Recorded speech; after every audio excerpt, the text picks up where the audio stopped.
The king woke up and, as usual, went into the empty room to enjoy and admire Aladdin and number 39's castle. He looked in the direction where he usually looked at the castle, only seeing an empty space as if it had never been built before. Thinking he was wrong, he rubbed his eyes, but could N and #39 see anything better than before, although the sky was clear and the sunrise illuminated everything. Extremely surprised, he froze on the spot, looking at the previous castle, unable to understand why a castle as large and realistic as Aladdin and number 39's castle. He still saw it every day since he allowed it to be built and built. Just the day before it was there, it had disappeared without a trace. I am not mistaken, he told himself, that the castle is still there.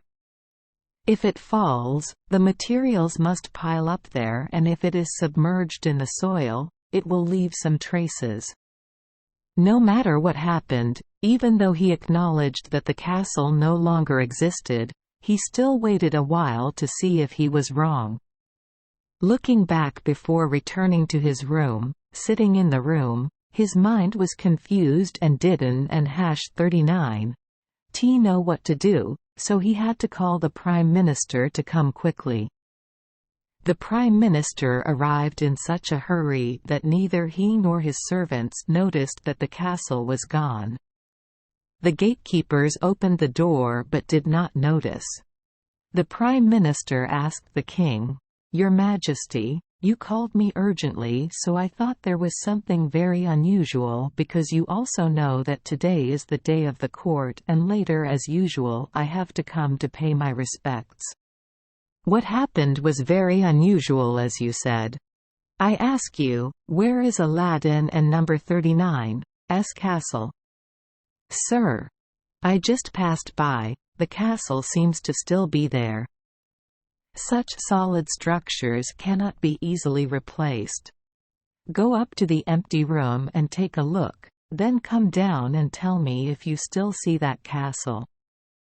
The Prime Minister went up to the empty room and was as shocked as the king. When he was sure that Aladdin and number 39's castle had disappeared, there was no trace left. He went down to present it before the king. "So, have you seen the castle?" King asked. "Your Majesty, please remember that I had the honor to tell you that that castle that you praised with its boundless wealth was just the magical work of a wizard, but your Majesty did not pay attention to it." The king, who refused to listen to what the Prime Minister reminded him, now had to admit that his suspicions were correct. He immediately became furious. The judge shouted, "Where is that despicable trickster so I can behead him? Your Majesty, a few days ago Aladdin came to ask you to take a break from hunting. You must send someone to ask where the castle is, he must know. That and number 39's too generous." The king said again, "Order 30 knights to tie him up and bring him here to me." The Prime Minister went to give the king and number 39's orders to the knights, instructing the commander to be careful not to let the guilty escape. They left and met Aladdin 5 or 6 miles from the city. The commander said the king was anxious to see her, sent them to deliver the news, and then returned together. Aladdin had no doubts about the real reason for sending his guards to search, hunting and returning to the palace. But half a mile from the city, a group of knights surrounded him and the commander spoke. "Son-in-law Aladdin, I regret to announce the king and number 39's order to arrest you and bring you back as a state criminal. We ask that you not think that we are doing our duty wrong and forgive us." That statement surprised Aladdin.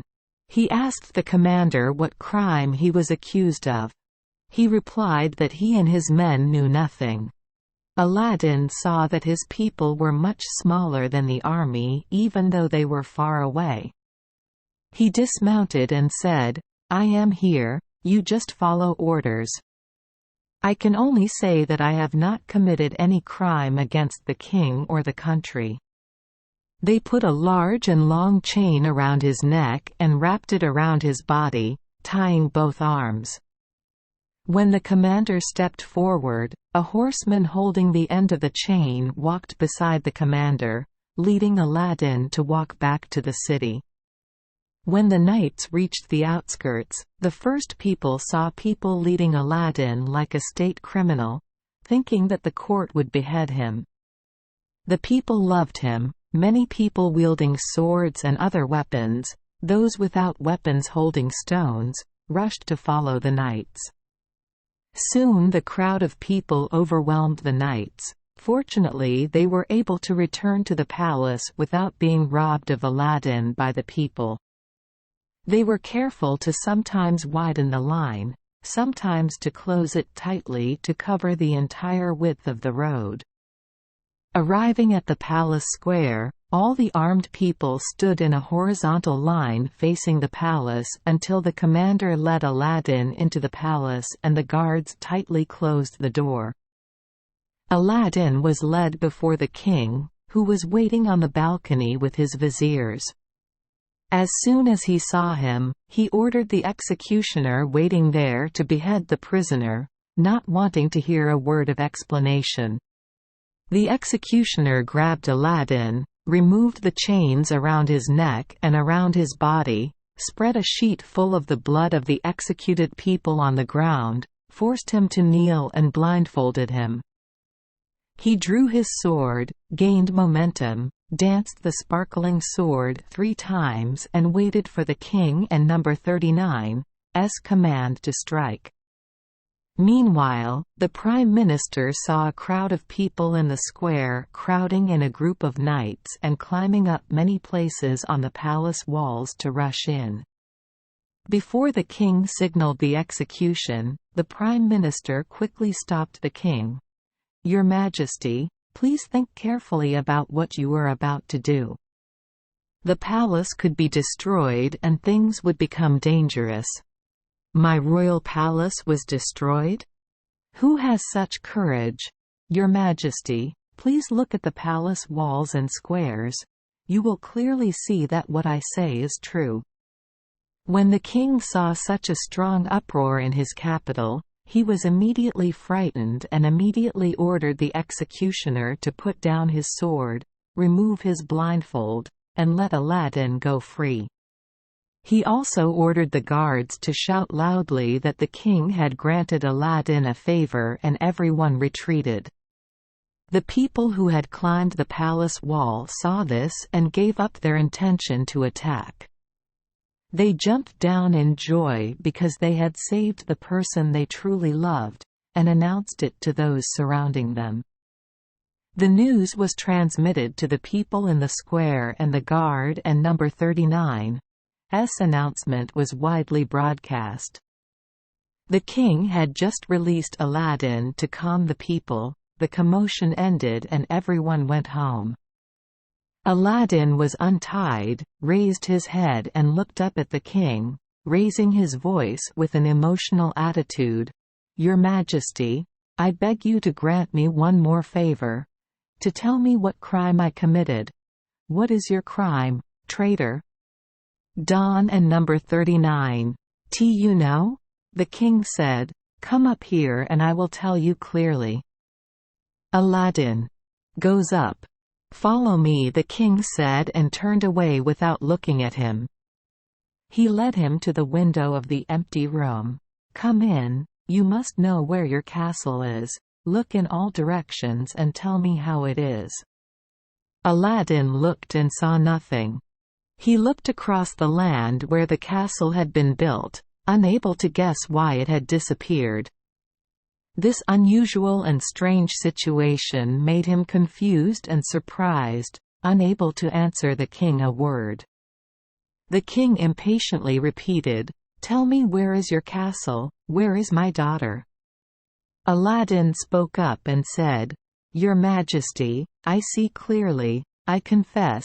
The castle I built is no longer in the old place.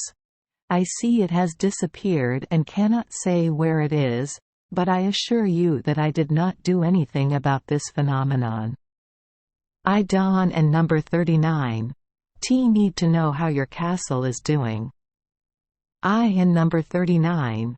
Am a million times more worried about my daughter. I want you to find my son again, otherwise I will cut off your head and nothing can stop me. Your Majesty, Aladdin said again, I beg you to give me 40 days to quickly search. If I cannot find you during that time, I promise to bring my head before your feet. I and number 39. Am satisfied with whatever you want to do. I will give you 40 days as requested, but do not abuse my grace, do not hope to escape my anger. No matter where you hide on earth, I will find you. Aladdin withdrew, very humiliated in his pitiful state.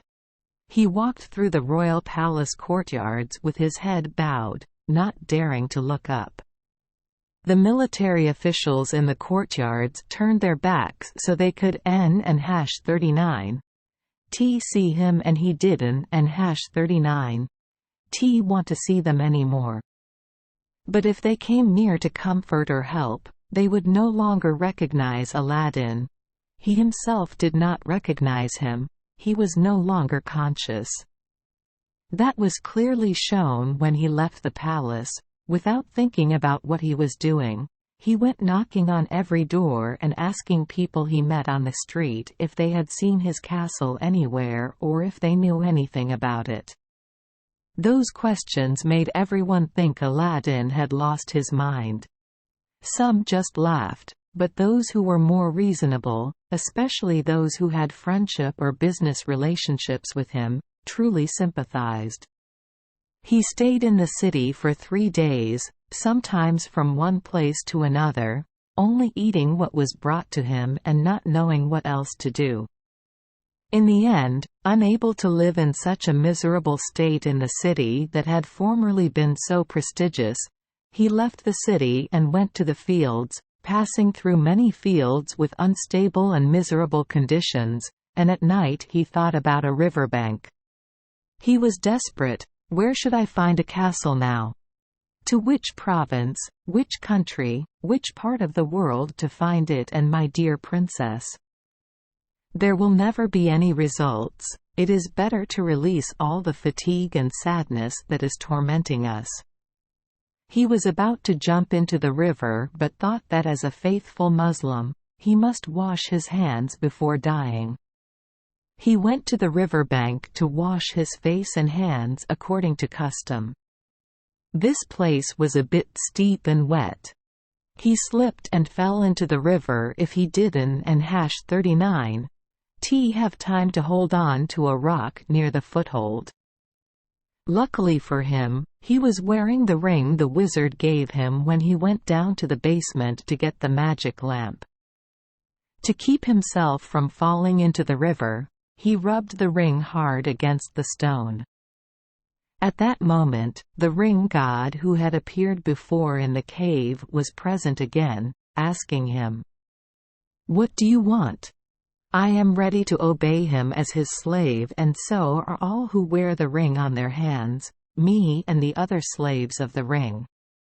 Aladdin, excited by the sudden appearance in his desperate situation, replied, "The ring god saved me once again by telling me where the castle I built was and bringing it back to me." "What you request," said the Lord of the Ring, "it is not within my scope. You must propose to the genie of the lamp. In that case, by the power of the ring, I order you to carry me to the castle, wherever it may be on earth, and place me under Princess Badroulbadour and #39's window."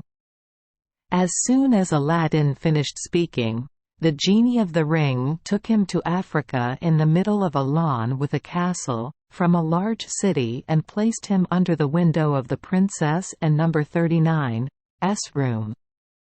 All that happened in just a moment. Even though the night was dark, Aladdin clearly recognized his castle and Princess Boudoir and #39's room. It was late at night, so he retreated a bit and sat under a big tree. Filled with hope, thinking about his happiness thanks to a coincidence, he felt calm after being captured, brought before the king and released with the risk of losing his life. Thinking for a while about the good prospects, after 5 or 6 days without sleep, he could not resist sleep because of fatigue, so he fell asleep under a tree. Thank you for joining us for today's fairy tale. We hope these stories bring joy and meaning to your day. If you love our channel, please hit the subscribe button so you won't miss any exciting tales. Wishing you a good night and sweet dreams. See you in the next story.